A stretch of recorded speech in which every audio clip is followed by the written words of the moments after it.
വാർത്തകളിലേക്ക് വീണ്ടും സ്വാഗതം. ഇപ്പോൾ എ വിജയരാഘവൻ മാധ്യമങ്ങളോട് സംസാരിക്കുന്നു. അതിലേക്ക് വലിയ തോതിൽ അവസരവാദപരമായ നിലപാടുകൾ സ്വീകരിച്ചതിനെ തുടർന്ന് അവർക്കുണ്ടായിട്ടുള്ള പ്രതിസന്ധികളുണ്ട്. സാധാരണ UDF പ്രതിസന്ധി രൂപപ്പെടുന്ന കൂട്ടർ കോൺഗ്രസിലായിരിക്കും സാധാരണ ഒരു സ്ഥാനാർത്ഥി നിർണയം നടത്തിയാൽ അത് പ്രതിസന്ധിയായിട്ട് മാറും.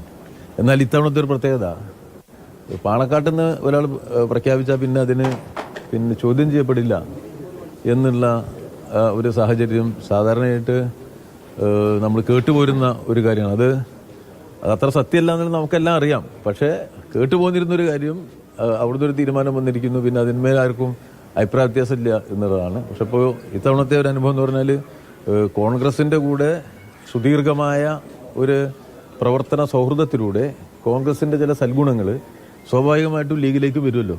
അതുകൊണ്ട് കോൺഗ്രസിനെ പോലെ തന്നെയാണ് ലീഗും എന്ന് ബോധ്യപ്പെടുത്തുന്ന ചില ചലനങ്ങളും ഇത്തവണത്തെ മുസ്ലിം ലീഗിന്റെ സ്ഥാനാർത്ഥി പ്രഖ്യാപനത്തോടു കൂടി രൂപപ്പെട്ടിരിക്കുകയാണ്. ചലനങ്ങൾ ഇടതുപക്ഷത്തേക്ക് കൂടി ഗുണകരമാകുന്ന രീതിയിലേക്ക് മാറും.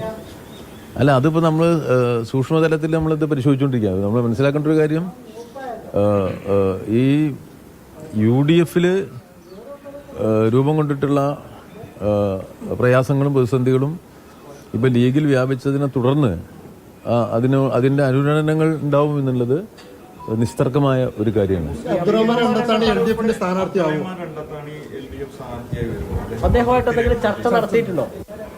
ഇത് അതൃപ്തി രേഖപ്പെടുത്തി ഞാൻ അംഗീകരിച്ചല്ലോ. ബാക്കിയുള്ളതൊന്നും ഇപ്പൊ എനിക്ക് പറയാൻ പറ്റുന്ന കാര്യങ്ങളല്ല. കാരണം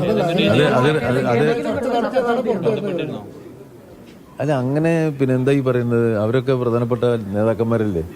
അവരത് അസംതൃപ്തി രേഖപ്പെടുത്തി തന്നെ വലിയ ഈ അബ്ദുറഹ്മാൻ രണ്ടത്താണി എന്ന് പറഞ്ഞാൽ നമ്മൾ കണ്ടിട്ടുള്ളത് എന്താ വെച്ചാൽ, ലീഗിനെ കേരളീയ പൊതുസമൂഹത്തിൽ മുസ്ലിം ലീഗിന്റെ നയങ്ങളെ അബ്ദുറഹ്മാൻ രണ്ടത്താണിയെ പോലെ പ്രതിരോധിച്ച ഒരാളിൽ ആ നയങ്ങളെ മുസ്ലിം ലീഗിനെതിരായി വരുന്ന കാര്യങ്ങളെ പ്രതിരോധിക്കുകയും ലീഗിന് അനുകൂലമായി ഏത് കാര്യങ്ങളെയും ഏതളവ് വരെയും വ്യാഖ്യാനിക്കുകയും ചെയ്തിട്ടുള്ള ലീഗ് നേതാവാണ് അബ്ദുറഹ്മാൻ രണ്ടത്താൻ. അത് നമ്മൾ മനസ്സിലാക്കാതെ പോരുത്. അത് MLA ആയിട്ടുണ്ട്. MLA ആവുക മാത്രമല്ല, ലീഗിന്റെ പ്രയാസ ഉണ്ടായ ഘട്ടങ്ങളിൽ, ലീഗ് ഡിഫൻസീവിലും ബാക്ക് ഫുട്ടിലും ഇരുന്ന ഘട്ടങ്ങളിൽ മുസ്ലിം ലീഗിനെ ഏറ്റവും കൂടുതൽ പ്രതിരോധിച്ച് മുസ്ലിം ലീഗിന്റെ വക്താവായി കേരളീയ പൊതുസമൂഹത്തിൽ വന്നിട്ടുള്ളതാണ്. അദ്ദേഹം അസംതൃപ്തനായി എന്നത് ചെറിയൊരു കാര്യമല്ലല്ലോ. അല്ല, അത് ഞാനിപ്പോ പറയാൻ പാടില്ല. അതൊക്കെ അദ്ദേഹം ഒരു പിന്നെ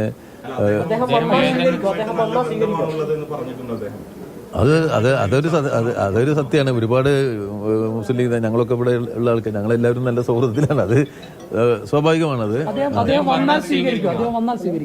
അല്ല, ഇതൊരു പൊളിറ്റിക്സ് അല്ലേ. അപ്പൊ അതിൽ സ്വാഭാവികമായിട്ടും ഇപ്പൊ രൂപപ്പെട്ട ഒരു രാഷ്ട്രീയ അന്തരീക്ഷമാണ്. ആ രാഷ്ട്രീയ അന്തരീക്ഷത്തിൽ അതിന്റെ ഒരു ഉൽപ്പന്നം എന്ന് പറയുന്നത് ലീഗിന് അല്ലെങ്കിൽ UDF ഒരുമിച്ച് നിൽക്കാൻ കഴിയാത്തൊരു സാഹചര്യം രൂപപ്പെട്ടിട്ടുണ്ട്.